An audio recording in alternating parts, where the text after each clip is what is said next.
Hey guys and welcome back to best car picks. നമ്മൾ പുതിയ പ്രസയുടെ videos എല്ലാം ഇടയ്ക്കൊരു കാലത്ത് നിർത്തിയായിരുന്നു. പക്ഷെ അതിനുശേഷമാണ് അവരുടെ വേരിയൻസ് എല്ലാം തന്നെ നമ്മുടെ 3D അല്ലെങ്കിൽ ഇമാജിനേറ്റർ വ്യൂവിൻ്റെ അകത്ത് അപ്ഡേറ്റ് ചെയ്ത്. സോ നമ്മളെന്തായാലും ഇന്നത്തെ വീഡിയോയിൽ നോക്കാൻ പോകുന്നത് നമ്മുടെ പുതിയ പ്രസ ഫേസ് ലിഫ്റ്റിൻ്റെ LXi, അതായത് ബേസ് മോഡൽ ഫീച്ചേഴ്സാണ്. നമുക്കറിയാം 7.39 lakhs സ്റ്റാർട്ടിംഗ് പ്രൈസിൽ കിട്ടുന്നത് വേരിയൻറ്റും ഇത് തന്നെയാണ്. ആൻഡ് ഡെഫിനറ്റ്ലി ഈ ഒരു വേരിയൻറ്റിൽ ഇഷ്ടം പോലെ ഫീച്ചേഴ്സ് ഉണ്ട്. സോ നമുക്ക് എന്തൊക്കെയാണെന്ന് നോക്കാം. First of all front design എടുക്കുകയാണെങ്കിൽ ഗ്രില്ലൊക്കെ നമുക്ക് ടോപ്പിൽ കിട്ടുന്ന പോലെ തന്നെയാണ്. ഇതിൻ്റെ അകത്ത് തന്നെ സിൽവർ ഫിനിഷ് ഒന്നും ഇപ്പോൾ വരുന്നില്ല, ജസ്റ്റ് ഒരു ഗ്ലോസി ബ്ലാക്ക് ആണ്. ഹെഡ് ലാമ്പ്സ് തന്നെ നമുക്ക് എന്തായാലും ടോപ്പ് എൻഡിൽ ഫുള്ളി LED അതുപോലെ DRLസും കാര്യങ്ങളൊക്കെ ഉണ്ട്. ഇതിൻ്റെ അകത്ത് ജസ്റ്റ് ഒരു ഹാലജൻ ബേസ്ഡ് ആയിട്ടുള്ള പ്രൊജക്ടർ ഹെഡ് ലാമ്പ്സ് ആണ് കിട്ടുന്നത്. DRLസും കാര്യങ്ങളൊന്നും വരുന്നില്ല. അതുപോലെ LED ഫോഗ് ലാമ്പ്സും കിട്ടുന്നില്ല, അതൊക്കെ ടോപ്പ് എൻഡിലുള്ളൂ. അതുപോലെ നമ്മുടെ ബമ്പറിൻ്റെ ഡിസൈൻ ആണെങ്കിൽ അത് ഓൾമോസ്റ്റ് സിമിലർ ആണ്. സിൽവർ സ്കിഡ് പ്ലേറ്റും കാര്യങ്ങളൊക്കെ നമുക്ക് ഇവിടെ വരുന്നുണ്ട്. സോ അതാണ് ഈ വണ്ടിയുടെ ഫ്രണ്ട് ഡിസൈൻ വരുന്നത്. ഇനി സൈഡിലേക്ക് വരികയാണെങ്കിൽ നമുക്ക് ഓവർ ബീംസ് എല്ലാം ബോഡി കളർഡ് ആണ്. ഇലക്ട്രിക്കൽ അഡ്ജസ്റ്റബിൾ ഓവർ ബീംസ് കിട്ടുന്നുണ്ട്. സൈഡ് ഇൻഡിക്കേറ്റേഴ്സ് അതിൻ്റെ അകത്ത് വരുന്നുണ്ട്. പിന്നെ നമ്മുടെ വീൽ കവേഴ്സ് ഒരു ബേസ് മോഡൽ മുതൽ കൊടുക്കുന്നുണ്ട്. നമുക്ക് 215 സെക്ഷൻ 16 ഇഞ്ച് ടയേഴ്സ് തന്നെയാണ് ബേസ് മോഡൽ മുതൽ കിട്ടുന്നത്. ഇതിനകത്ത് വീൽ ക്യാപ്പ് ഉണ്ടെങ്കിൽ നിങ്ങൾക്ക് ഇപ്പോൾ ഇൻ കേസ് അലോയ്സ് വേണമെന്നുണ്ടെങ്കിൽ ഈ സെയിം ടയേഴ്സിൽ തന്നെ നമുക്ക് ഇതിൻ്റെ ടോപ്പ് എൻഡിൽ അലോയ്സ് അല്ലെങ്കിൽ വേറെ ഏതെങ്കിലും 16 ഇഞ്ച് അലോയ്സോ ഡയറക്റ്റ് സ്വാപ്പ് ചെയ്യാൻ പറ്റും, അത് കുഴപ്പമില്ല. പിന്നെ നമുക്ക് ഷാർക്ക് ഫിൻ ആൻറ്റിനെ വരുന്നുണ്ട്. അതുപോലെ സൈഡ് ബോഡി ക്ലാഡിങ് സാധനങ്ങളെല്ലാം ഉണ്ട്. ഡോറിന് താഴത്ത് ഒരു ഗ്രേ കളറിലുള്ള ക്ലാഡിങ്ങും ആ ഒരു ചെറിയ ഡിസൈൻ എലമെൻറ്റും അവർ കൊടുത്തിട്ടുണ്ട്. ടോപ്പിലേക്ക് വരുമ്പോഴേക്കും അത് സിൽവർ ഫിനിഷ് ആണ്. ഡയമെൻഷൻസും കാര്യങ്ങളൊന്നും വ്യത്യാസമില്ല. പിന്നെ നമുക്ക് ഇതിനകത്ത് അവർ പറയുന്നതനുസരിച്ച് കീലെസ് എൻട്രി ഉണ്ട്, പക്ഷേ പുഷ് ബട്ടൺ സ്റ്റാർട്ടിൻ്റെ അല്ല, പക്ഷേ നമുക്ക് സെൻട്രൽ ലോക്കിങ് കാര്യങ്ങളൊക്കെ ഉണ്ടെന്നാണ്. പിന്നെ ബാക്കിലേക്ക് വരികയാണെങ്കിൽ ഡിഫോഗർ ഇല്ല, റിയർ വൈപ്പർ വാഷർ ഇല്ല. ഡിഫോഗർ വേണമെങ്കിൽ VXi 1 ലിറ്ററിലേക്ക് പോകണം. അതുപോലെ ബാക്കിൽ കണക്റ്റഡ് ടെയിൽ ലാംപ്സ് ഒന്നും ഇല്ല, അതിൻ്റെ ടോപ്പ് എൻഡിലില്ല. പക്ഷേ LED ടെയിൽ ലാംപ്സ് അവർ ഇതിനകത്ത് ബേസ് മോഡൽ മുതൽ തന്നെ കൊടുക്കുന്നുണ്ട്. അത് അത്യാവശ്യം കൊള്ളാൻ നല്ല ഫീച്ചറാണ്. പിന്നെ നമുക്ക് ബാക്കിൽ ഒരു ടർബോയുടെ ബാഡ്ജിങ്, നിങ്ങൾ 1 ലിറ്റർ ടർബോ ആണ് എടുക്കുന്നത് എങ്കിൽ വരും. K15C അതായത് 1.5 ആണെങ്കിൽ അതിനകത്ത് അങ്ങനത്തെ ബാഡ്ജിങ് ഒന്നും ഉണ്ടാവില്ല. സോ ഇതാണ് നമ്മുടെ LXi, അതായത് ബേസ് മോഡൽ ബ്രസയുടെ എക്സ്റ്റീരിയർ ഫീച്ചേഴ്സ്. ഇതിനകത്ത് 4 കളർ ഓപ്ഷൻസ് ആണ് നമുക്ക് കിട്ടുന്നത്. ഈ റെഡ് കളർ ഉണ്ട്, പിന്നെ സിൽവറും ഗ്രേയും, പിന്നെ ഒരു പച്ച കളറാണെന്ന് തോന്നുന്നു, വേറെ എന്തൊരു കളറും കൂടെ ഉണ്ട്. സോ അതൊക്കെയാണ് ടോട്ടൽ സംഭവം. കളേഴ്സിനൊന്നും വലിയ കോംപ്രമൈസ് ഇല്ല. ചില കമ്പനികൾ ബേസ് മോഡൽ എന്ന് പറയുമ്പോൾ കളർ എല്ലാം എടുത്ത് കളയുള്ളൂ. ഇനി ഇൻറ്റീരിയറിലേക്ക് വരികയാണെങ്കിൽ ഇവിടെ അത്യാവശ്യം ഫീച്ചേഴ്സ് നമുക്ക് ബേസ് മോഡലിൽ സംബന്ധിച്ചിട്ട് കിട്ടുന്നുണ്ട് എന്ന് തന്നെ പറയേണ്ടി വരും. ഫസ്റ്റ് ഓഫ് ഓൾ ഇപ്പോൾ ഡാഷ്ബോർഡ് ലേഔട്ടൊക്കെ നിങ്ങൾക്ക് ഇവിടെ കാണാം. അതല്ലാതെ നമ്മൾ സ്റ്റിയറിംഗ് വീൽ എടുക്കുകയാണെങ്കിൽ സിമ്പിളായിട്ടുള്ള ഒരു സ്റ്റിയറിംഗ് വീലാണ്. ഇതിനകത്ത് അങ്ങനെ പറയാൻ മാത്രം പ്രത്യേകിച്ചൊന്നുമില്ല. ഓൾ ബ്ലാക്ക് ആണ്. പണ്ടത്തെ വണ്ടിയിൽ നമുക്ക് സിൽവർ എലമെൻ്റ് ഒക്കെ ഉണ്ടായിരുന്നു, ഇതിനകത്ത് ഇപ്പോൾ ഒന്നുമില്ല, അവരൊക്കെ എടുത്ത് കളഞ്ഞത്. ഇപ്പോൾ ടോപ്പ് എൻഡിലാണെങ്കിലും ഇല്ല. പക്ഷേ നമുക്ക് ടോപ്പ് എൻഡിലേക്ക് വരുമ്പോഴേക്കും cruise control, steering mode controls അതൊക്കെ കിട്ടും. VXi എടുക്കുകയാണെങ്കിൽ അവിടെ മുതൽ നമുക്ക് സ്റ്റിയറിംഗ് മോഡ് കൺട്രോൾസ് കിട്ടുന്നുണ്ട്. ഇതിലതില്ല, പക്ഷേ നമുക്ക് ലെതർ റാപ്ഡ് സ്റ്റിയറിംഗ് വീൽ സാധനങ്ങളൊന്നും കിട്ടില്ല. ഇനി ഇൻസ്റ്റാൾ ടെസ്റ്റ് എടുക്കുകയാണെങ്കിൽ അത് ടോപ്പ് എൻഡിൽ സെയിം സാധനം തന്നെയാണ് വരുന്നത്. സെമി ഡിജിറ്റലാണ്. നമുക്ക് നടുവിൽ ആ MIDയിൽ ചെറിയ വ്യത്യാസം വരും, അതായത് കളർ TFT ഡിസ്പ്ലേ. ഇതിനകത്ത് പക്ഷേ നമുക്ക് മോണോക്രോം ഡിസ്പ്ലേ ആണ് കിട്ടുന്നത്. കളർ ഡിസ്പ്ലേ കിട്ടണമെങ്കിൽ ZXi വരുന്നെങ്കിലും എടുക്കണം. ഇനി ഡോർ പാഡ്സ് ഒക്കെ എടുക്കുകയാണെങ്കിൽ 4 പവർ വിൻഡോസ്, അതുപോലെ നമ്മുടെ ലോക്ക് ആൻഡ് ലോക്ക്, പിന്നെ ഇലക്ട്രിക്കൽ അഡ്ജസ്റ്റബിൾ മിറേഴ്സിൻ്റെ ഒരു കൺട്രോൾ നമുക്ക് ഇവിടെ കാണാം. സോഫ്റ്റ് ടച്ച് മെറ്റീരിയൽസ് അങ്ങനത്തെ സാധനങ്ങളൊന്നും ഇല്ല, എല്ലാം പ്ലെയിൻ ആണ്. അതുപോലെ നമ്മൾ റൂഫിലേക്ക് വരികയാണെങ്കിൽ മാനുവൽ ഡേ നൈറ്റ് എയർ ബീംസും അവർ ഒരു വേരിയന്റിൽ കൊടുത്തിട്ടുണ്ട്. അഗൈൻ അതും കൊള്ളാം. ചില മുന്നിൽ അത് എടുത്ത് കളയാറുണ്ട്.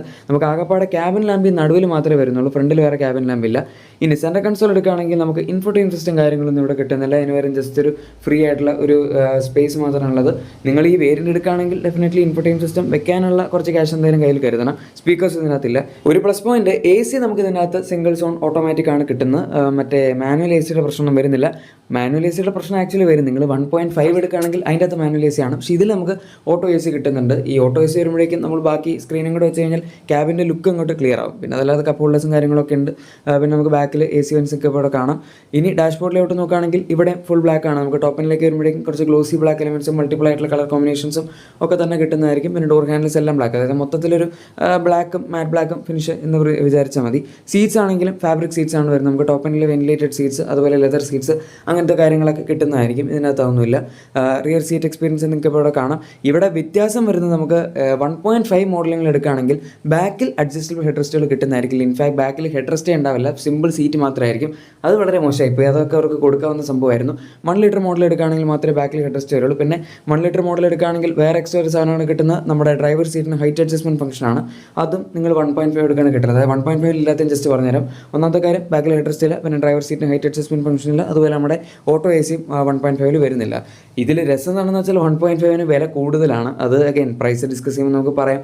ഇനി അതല്ലാതെ ഇതിൻ്റെ സേഫ്റ്റി ഫീച്ചേഴ്സ് ഒക്കെ എടുക്കുകയാണെങ്കിൽ 6 എയർ ബാഗ്സ്, ABS, TBD അങ്ങനെ സാധനങ്ങളെല്ലാം നമുക്ക് ബേസ് മോഡൽ മുതൽ തന്നെ കിട്ടുന്നുണ്ട്. സേഫ്റ്റിയിലൊന്നും വലിയ കോംപ്രമൈസ് ഒന്നുമില്ല. പിന്നെ അതല്ലാതെ ഹിൽ ഹോൾഡ് സിസ്റ്റം കാര്യങ്ങളൊക്കെ തന്നെ അവർ കൊടുക്കുന്നുണ്ട്.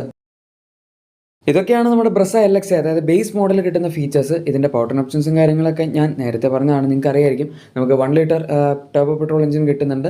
110 PS പവറും 170 Nm ടോർക്കാണ് ജനറേറ്റ് ചെയ്യുന്നത്. അതിനകത്ത് 6 സ്പീഡ് മാനുവൽ മാത്രമാണ് നമുക്ക് കിട്ടുന്നത്. 1.5 NA പെട്രോൾ, നമുക്ക് നേരത്തെ ബ്രസയിലുണ്ടായിരുന്ന K15C എഞ്ചിനും ഇതിനകത്ത് വരുന്നുണ്ട്. അത് 103 PS 137 Nm ടോർക്കാണ് ജനറേറ്റ് ചെയ്യുന്നത്. അതും ഈ ഒരു മോഡലിൽ 6 സ്പീഡ് മാനുവൽ മാത്രമേ നമുക്ക് കിട്ടുള്ളൂ. VX ഒക്കെ എടുക്കുകയാണെങ്കിൽ 6 സ്പീഡ് ടോക്കൺ മീറ്റർ ഓട്ടോമാറ്റിക് നമുക്ക് ആ ഒരു വണ്ടിയിൽ കിട്ടുന്നതായിരിക്കും. പക്ഷേ ബേസ് മോഡൽ ഒരു മാനുവൽ ഓപ്ഷൻ മാത്രമേ കൊടുക്കുന്നുള്ളൂ. 1 ലിറ്റർ ഏത് വേരിയൻ്റ് എടുക്കുകയാണെങ്കിലും അതിൻ്റെ അകത്തൊക്കെ മാനുവൽ മാത്രമേ ഉള്ളൂ, ഓട്ടോമാറ്റിക് അവർ കൊടുക്കുന്നില്ല. ഫ്രോക്സിലൊക്കെ 1 ലിറ്ററിൽ ടോക്കൺ മീറ്റർ ഉണ്ടായിരുന്നു 6 സ്പീഡ്, പക്ഷേ അത് അവർ ഇതിൻ്റെ അകത്ത് കൊടുത്തിട്ടില്ല. അതാണ് നമ്മുടെ എഞ്ചിൻ ഓപ്ഷൻസിൻ്റെ കാര്യം. ഇനി അതല്ലാതെ പ്രൈസ് ആണല്ലോ ഏറ്റവും വലിയ സംഭവം. നമുക്കറിയാം 1 ലിറ്റർ മോഡലിൻ്റെ ഇതിൻ്റെ സ്റ്റാർട്ടിംഗ് പ്രൈസ് വരുന്നത് ജസ്റ്റ് 7.39 lakhs ആണ് എക്സ് ഷോറൂം. പക്ഷേ 1.5ലേക്ക് വരുമ്പോഴേക്കും കാര്യങ്ങളൊക്കെ അങ്ങ് മാറി. 8.3 lakhsനടുത്തായി അതിൻ്റെ എക്സ് ഷോറൂം പ്രൈസ്. അതായത് നമ്മൾ ഡയറക്റ്റ് 90,000 rupees എക്സ് ഷോറൂം തന്നെ കൂടുതൽ കൊടുക്കുന്നുണ്ട്. ഓൺ റോഡ് ഏകദേശം 1 ലക്ഷം രൂപ എടുത്ത് നമ്മൾ ആ ഒരു ജസ്റ്റ് എഞ്ചിന് വേണ്ടി മാത്രം എക്സ്ട്രാ കൂടുതൽ കൊടുക്കേണ്ടി വരും. അതും ആ എഞ്ചിൻ മാത്രമേ കിട്ടുള്ളൂ. കുറച്ച് ഞാൻ നേരത്തെ പറഞ്ഞ ഫീച്ചേഴ്സ് കൊണ്ട് കട്ടൗട്ടായി പോകും. സോ ആ ഒരു എക്സ്ട്രാ എമൗണ്ട് കൊടുക്കുന്നത് ഡെഫിനറ്റ്ലി ജസ്റ്റിഫൈ ചെയ്യാൻ പറ്റുമോ എന്ന് ചോദിച്ചാൽ ഒരിക്കലും പറ്റില്ല. 1 ലിറ്റർ എടുക്കുന്നത് തന്നെയാണ് നല്ലത്. കാരണം നമുക്ക് പവറും കൂടുതൽ കിട്ടും. കുറച്ച് മര്യാദയ്ക്ക് നോക്കി കണ്ടോ ഓടിക്കുകയാണെങ്കിൽ ആക്ച്വലി മൈലേജും കുറച്ചുകൂടെ കൂടുതൽ കിട്ടും. കാരണം 1 ലിറ്റർ 3 സിലിണ്ടർ ആണ്. ടർബോ റേഞ്ച് കയറ്റാതെ ഹൈവേയിലൊക്കെ ക്രൂസ് ചെയ്യുന്ന സമയത്ത് എഞ്ചിനും അത്യാവശ്യം റിലാക്സ്ഡ് ആയിരിക്കും.